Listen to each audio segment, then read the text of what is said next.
तुम लोग पढ़ रहे हो 9th का पोलिनोमियल बहुपद। पाठ 16 से पहले हम गुणनखंड के बारे में बतला चुके हैं, फैक्टर क्या है। अब तुम लोग पढ़ोगे शेषफल प्रमेय। तो शेषफल प्रमेय का अर्थ ये होता है, पहले तुम लोग को ये जानना होगा तो किसको क्या कहते हैं। अगर अंश बटा हर में हम लोग भाग देते हैं, मान लो 15 में 4 से भाग दे, बटा का अर्थ भागा, इसको ऐसे लिख सकते हैं, बोलो तो 15 भागा 4। क्यों लिख सकते हैं? क्योंकि ये तुमको 15 भागा बदल जाता है गुना में, तो नीचे में 1 छुपा है उलट जाता है 1/4। अब गुना करो 15 का 15, 15/4। अब इसको उल्टा देखो, 15/4 है, इसको 15 गुने 1/4 लिख सकते हैं ना। इसके नीचे 1 है, 1 तो का 4, 15 का 15।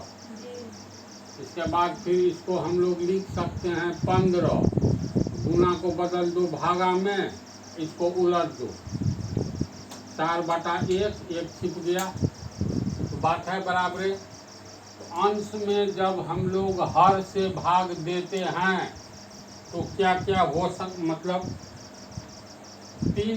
4 पदों की जानकारी चाहिए, जो किसको क्या कहते हैं, जो कि बचपन का ही तीसरा चौथा दूसरा इस सब में ही बतला दिया जाता है। तो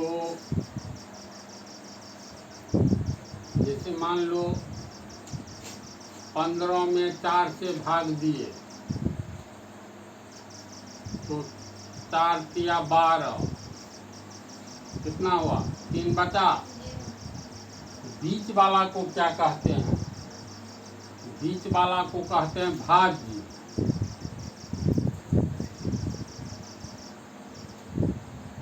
बाईं ओर जो रहेगा उसको भाजक। इधर होता है भागफल। फिर 4 को 3 को गुना किए, 4 हो गया यहाँ भाजक। बीच वाला ये भाज्य कहलाएगा, ये दाईं ओर वाला भागफल कहलाएगा। फिर 4 को 3 से गुना करते हैं ना, यानी भाजक को भागफल से गुना करेंगे, तो भाजक गुने भागफल। अब यहाँ गुना हो गया 4 तिया 12, तो इसको गुना करके जो आवे, ऊपर वाला में से नीचे वाला घटाते हैं तो घटाओ का 3, और ये जो अंत में बच जाता है इसको हम लोग शेष कहते हैं या शेष फल। तो ये हो गया शेष या शेष फल। तो किसी भी संख्या में दूसरी संख्या से जब भाग दिया जाता है तो इस तरह का एक डिजाइन प्राप्त होता है। बाईं ओर वाला को भाजक कहते हैं, इंग्लिश सबका हम लिख दिया है डिवाइजर। भाजक को भाज्य सबका लिखा हुआ है, डिविडेंड भाज्य का, भागफल का है, शेषफल का है। तो यहाँ इस पर अगर गौर करेंगे हम लोग, इसका रिजल्ट क्या आएगा? 4 को 3 से अगर हम लोग गुना करते हैं, 4 को 3 से गुना करें, इसमें ये 3 जोड़ दे तो 4 तिया 12 जोड़ 3 यानी 15 हुआ। इसको ऐसे भी लिख सकते हैं 15 बराबर 4 गुने 3 जोड़ 3, 15 है क्या? तो 15 बीच वाला को भाज्य कहते हैं। ये हो गया भाज्य। ये 4 क्या है? 4 बाईं ओर वाला भाजक। भाजक उसे कहते हैं जो भाज्य को विभाजित करता है। वैसे ही समझो ना, एकदम समझना आसान है। तो ये 4 जो है 4 भाजक कहलाएगा। ये हो गया भाजक। फिर गुना, ये 3 क्या है? 3 भागफल, यानी भाग देने पर जो फल प्राप्त हो उसे भागफल कहते हैं। तो ये हो गया तुमको, भागफल के जगह 3 है ना, यानी 3 के जगह भागफल है। भाजक गुने भागफल प्लस ये 3 यहाँ पर है, ये शेष या शेषफल। इस तरह से ये एक फार्मूला बन गया, भाज्य बराबर भाजक गुने भागफल जोड़ शेष या शेषफल। तब ये फार्मूला याद रहे न रहे, लेकिन ये टर्म याद रखने पर जो है ना तो अपने से हिसाब किताब बैठ जाता है ना। जैसे किसी भी संख्या में अगर दूसरी संख्या से हम लोग भाग दे तो क्या क्या प्राप्त होगा, तो सेम सिचुएशन।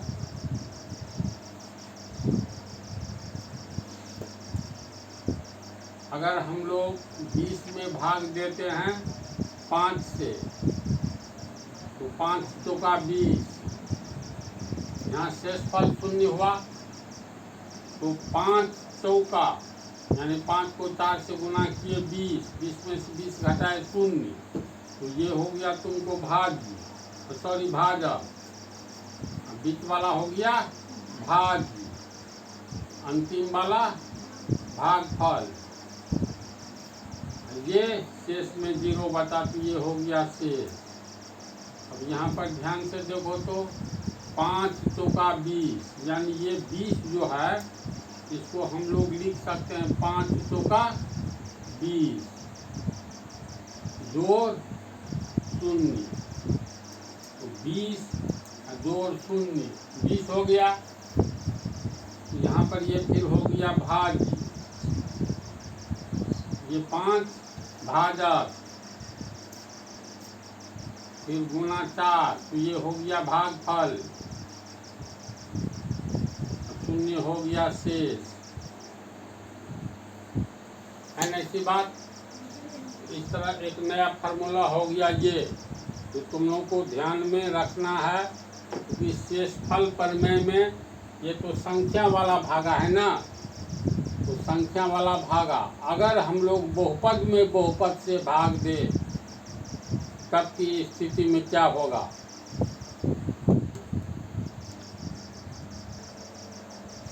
अब ये जो है अंश बटा हर के रूप में, यानी अंश में जब हम लोग हर से भाग देते हैं ये फार्मूला प्राप्त होता है। तब सवाल पैदा होता है क्या एक बहुपद में दूसरे बहुपद से भाग दे सकते हैं। जैसे मान लो x² माइनस 9, इसमें भागा देना है तुमको x प्लस 3 से। तो पहले तो ये ध्यान से देखो, ये x² माइनस 9 एक बहुपद है। कौन सा बहुपद है ये? द्विघात बहुपद है। फिर x प्लस 3 ये भी एक बहुपद है। अब भागा जस्ट हम सिखाना ही जा रहे हैं, तो यहाँ भाग अगर हम लोग देंगे ना तो यहाँ रिजल्ट आएगा भागफल में x माइनस 3, ठीक है। तो इन दोनों को गुना करेंगे तो ये हो जाएगा x² माइनस 9, ये कट करके शेष में 0 हो जाएगा। तो यहाँ पर ये देखो, ये भाजक जो है, भाजक तुमको x प्लस 3 है, ये एक बहुपद है, लीनियर पोलिनोमियल रैखिक बहुपद है ना।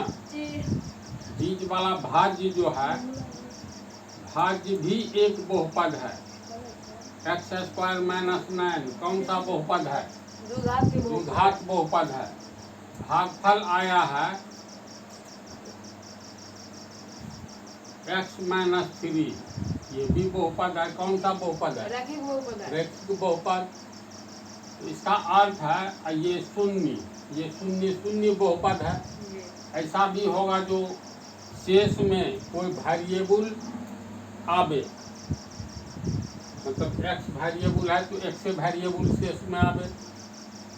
तो कहने का अर्थ ये है, जब एक बहुपद में दूसरे बहुपद से भाग दिया जाता है तो भागफल के रूप में हमें एक बहुपद ही प्राप्त होता है और शेषफल के रूप में भी एक बहुपद ही प्राप्त होता है। इस उदाहरण से स्पष्ट है ना। जी। तो इसका अर्थ ये हुआ, जो बहुपद में बहुपद से भाग देंगे तो भागफल भी बहुपद प्राप्त होगा और शेषफल भी बहुपद प्राप्त होगा। इसमें किसको क्या क्या कहा जाता है? इस बहुपद का नाम हो जाता है GX। समझा? यानी यहाँ भाजक को हम लोग कहेंगे, भाजक को कहेंगे GX। करो भाजक भाज्य भागफल, यहाँ पर दोनों का गुणनफल और तब नीचे में घटा करके होगा शेष। भाजक का नाम हो जाएगा GX, यानी X वेरिएबल वाला बहुपद जिसको GX कहेंगे। भाज्य को कहा जाता है PX, X वेरिएबल वाला बहुपद जिसको हम PX कहेंगे। इसमें भाज्य फिक्स है, इसको GX PX हाँ फिक्स है, इसलिए ये याद रखना होगा। सब कुछ हम लिखा देते हैं। इसका नाम होता है QX। ये भी एक बहुपद है। जब ये QX देखो तो समझ जाओ भागफल, PX देखो तो समझ जाओ भाज्य, GX देखो तो भाजक। इसको कहा जाता है RX, R से रेस्ट शेषफल। तो इसका अर्थ है हम लोग PX में GX से भाग देंगे तो QX प्राप्त होगा और शेष के रूप में RX प्राप्त होगा। तब जो इस फार्मूला पर सेट करेंगे, इस पर एक नया चीज मिलता है। नया चीज का अर्थ है यहाँ हो गया भाजक GX, सेटिंग करो। भाज्य हो गया PX, ये PX, भाजक क्या हुआ GX, गुने भागफल QX, जोड़ शेष RX। समझा इसको? तो याद कैसे रहेगा? तो याद कैसे रखना,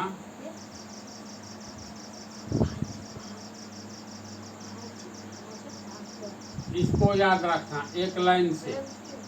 समझा? देखो G ले लो, P ले लो, Q ले लो, तब अंत में एक लाइन में मतलब GPQ R अंत में R ले लो। तो G से ग, P से क। बोलो इसको क्या पढ़ते हैं? इसको पढ़ते हैं ट्विन। तो Q जहाँ आवे वहाँ पर क उच्चारण होता है। बहुत ऐसा उदाहरण है ना?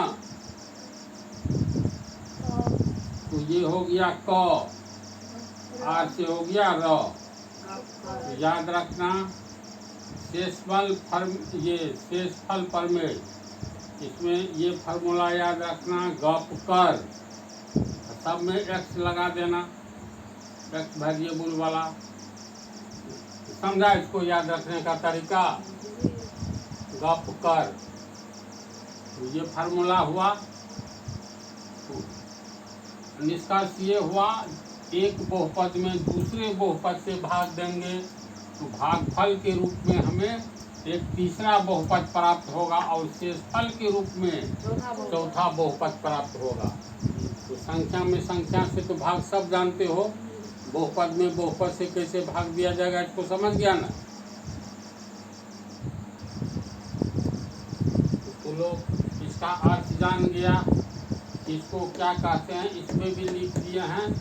और भाजक को जैसे GX कहेंगे, भाज्य को PX, भागफल को QX, शेष या शेषफल को RX अलग से भी लिख दिए हैं।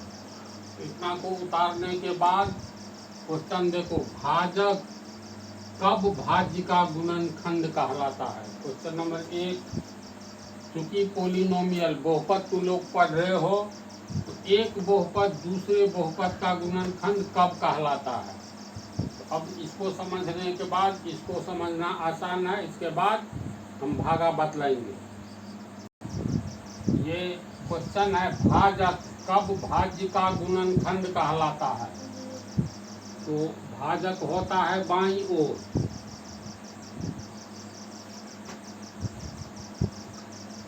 बीच वाला को भाज्य यानी जिसमें भाग लग सके। जी भाज्य में भाजक से भाग देने पर जो फल रिजल्ट प्राप्त होता है, क्योंकि भाग है तो भाग का फल हमें क्या मिला, तो ये हुआ भाग फल।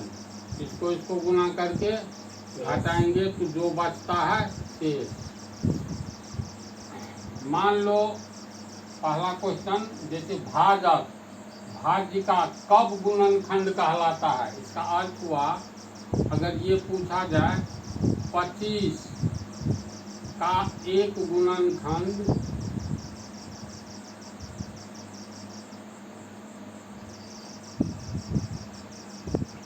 पहला क्वेश्चन समझने के लिए, गुणनखंड क्या 5 है, तो पिछले पाठ में ही गुणनखंड बतलाए हैं। अगर दी गई संख्या को कोई संख्या पूर्ण रूप से विभाजित करती है, तो दी गई संख्या का विभाजित करने वाली संख्या गुणनखंड कहलाता है। तो 25 में 5 से भाग देंगे तो पूर्ण रूप से विभाजित करने का अर्थ होता है शेष में शून्य आना। तो 5 25, शेष में शून्य आया। तो इसलिए ये 5 25 को पूर्ण रूप से काट रहा है का अर्थ हुआ शेष में हमें शेषफल में शून्य आना चाहिए, तब ये 5 25 का गुणनखंड कहलाएगा। और इसी बात को यहाँ पर मान लो हम 4 लिखते हैं। 25 का एक गुणनखंड क्या 4 है, तो 4 से भाग दो। अगर 4 25 को काट देगा और शेष में शून्य आएगा तब तो है 4, और शेष में शून्य नहीं आएगा तो नहीं है। 4 25 का गुणनखंड नहीं होगा। तो यहाँ 4 छक्के 24, शेष में 1 बच गया। इसका अर्थ है किसी दी गई संख्या का, मतलब कोई संख्या दी गई संख्या को इस ढंग से काटे कि शेष फल शून्य आ जाए, तब तो दी गई संख्या का ये विभाजित करने वाली संख्या गुणनखंड कहलाएगा। अगर शेष शून्य नहीं बचे तो ऐसी हालत में दी गई संख्या को विभाजित करने वाली संख्या गुणनखंड नहीं कहलाएगा, क्योंकि शेष में शून्य नहीं आता है। तो शेष जब ये शून्य आएगा तो इसका अर्थ है ये भाजक, यहाँ शेष में मान लो शून्य आ गया, इसका मतलब ये भाजक जो है, जैसे यहाँ भी बोले 5 5 25, शेष में शून्य। अगर भाज्य में हम लोग भाजक से भाग देते हैं, ऐसी स्थिति में शेषफल शून्य आएगा। तब भाज्य में भाजक से भाग दिए, शेषफल शून्य आया, इसका मतलब प्राप्त रिजल्ट कहते हैं भाजक दी गई संख्या का गुणनखंड कहलाएगा, है ना इसी बात। अब 45, क्या 45 का एक गुणनखंड 9 है? मुँह से क्वेश्चन सुन लो, क्या 45 का एक गुणनखंड 9 है? तो 9 से भाग दो तो ये बन गया भाजक, ये भाज्य। 9 पंचे 45, शेष में शून्य। इसका अर्थ है 45 का एक गुणनखंड 9 है, और जब शेष में शून्य आवे तो भाजक एवं भागफल ये दोनों भाज्य का गुणनखंड कहलाता है। जैसे 45 को हम लोग लिख सकते हैं ना, 9 पंचे 45। तो जस्ट पिछले पार्ट में बहुत डिटेल में गुणनखंड पढ़ा दिए हैं। दी गई संख्या को पूर्ण रूप से जो संख्या काटेगी तो वो संख्या दी गई संख्या का गुणनखंड कहलाएगा। ये 9 तो काट ही रहा है 45 को पूर्ण रूप से, इसका मतलब 9 हो गया तुमको गुणनखंड किसका 45 का। 5 भी काट रहा है 45 को पूर्ण रूप से, इसका मतलब पूर्ण रूप से काट रहा है का अथवा शेष में 0 आ रहा है, तो 5 भी होगा 45 का गुणनखंड। अब यहाँ पर ये हो गया तुमको भाजक, बीच वाला हुआ भाज्य, अंत वाला हुआ भागफल। तो जब भाज्य को कोई भाजक विभाजित कर देता है ताकि शेष फल शून्य आवे, वह भाजक भाज्य का गुणनखंड कहलाता है। भाजक से भाग दिए तो भागफल जो आता है, तो भागफल जब भाजक गुणनखंड कहलाएगा, शेष में शून्य आएगा, तब भाजक गुणनखंड कहलाएगा, तो भागफल भी गुणनखंड कहलाएगा। यहाँ पर देखो 9 है भाजक और ये 5 है तुमको भागफल, तो 45 का तो ये दोनों गुणनखंड होता है। बात को दिमाग में एडजस्ट करते जाओ, क्योंकि अब जो आ रहा है ना इसी सब पर आधारित है। तो गुणनखंड की परिभाषा क्या हो गई? एक नई परिभाषा, जब किसी भाज्य को भाजक पूर्ण रूप से विभाजित करता है अर्थात शेष में शून्य आता है, तो भाजक भाज्य का गुणनखंड कहलाएगा ही, और भागफल भी भाज्य का गुणनखंड कहलाएगा। कोई भी उदाहरण लो, कोई चलो और एक उदाहरण देख लो। मान लो यहाँ हम लोग लिखे 60, इसमें भाग देंगे 6 से, तो सीधे ये 6 दाइन 60 डायरेक्टली लिख दिए, शेष में शून्य आया। ये तो हो गया तुमको भाजक, ये हो गया भाज्य, ये हो गया भागफल, ये हो गया तुमको शेष फल। तो अगर ये प्रश्न पूछा जाए जो 60 का ये 6 गुणनखंड है, तो क्योंकि 60 को 6 पूर्ण रूप से काटता है और शेषफल शून्य आता है, इसलिए 6 60 का गुणनखंड है। फिर देखो भागफल में जो आया है 10, तो जब भाजक गुणनखंड कहलाएगा भाज्य का, तो 10 भी तो 60 को काट रहा है। 10 60 में भाग दो तो अब ये भाजक बन गया 10 सके 60 शून्य, है ना ऐसी बात। तो गुणनखंड की एक नई परिभाषा प्राप्त होती है जब किसी भाज्य को भाजक पूर्ण रूप से विभाजित कर देता है अर्थात शेषफल जब शून्य आता है, तो ऐसी स्थिति में भाजक और भागफल दोनों भाज्य का गुणनखंड कहलाएगा। समझ गया?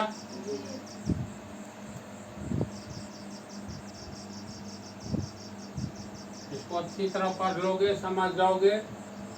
भाजक कब भाज्य का गुणनखंड कहलाता है? तो जब भाज्य को भाजक पूर्ण रूपेण विभाजित कर देता है और शेषफल शून्य आता है, देख रहे हो, तो भाजक एवं भागफल दोनों भाज्य का गुणनखंड कहलाता है। उदाहरण में ये भाज्य हुआ, ये भाजक, ये भागफल, 3 भी 15 का गुणनखंड है और 5 भी है। तो यहाँ भी लिख दिए हैं 15 भाज्य है, 3 भाजक। समझ गया ना इसको? फिर दूसरा उदाहरण में 34 में 5 से भाग दिए, तो शेष 4 बचेगा ना जी। जब 4 बचेगा तो यहाँ पर देख लो, शेष यहाँ शेष फल शून्य नहीं है, 4 है यानी शून्य नहीं है, अतः 5 जो कि भाजक है एवं 6 जो कि भागफल है, भाज्य 34 का गुणनखंड नहीं है। समझ गया जी। क्वेश्चन नंबर 2 भी क्वेश्चन नंबर 1 के जैसा है। एक बहुपद दूसरे बहुपद का गुणनखंड कब कहलाता है? जब जी एक्स ये हो गया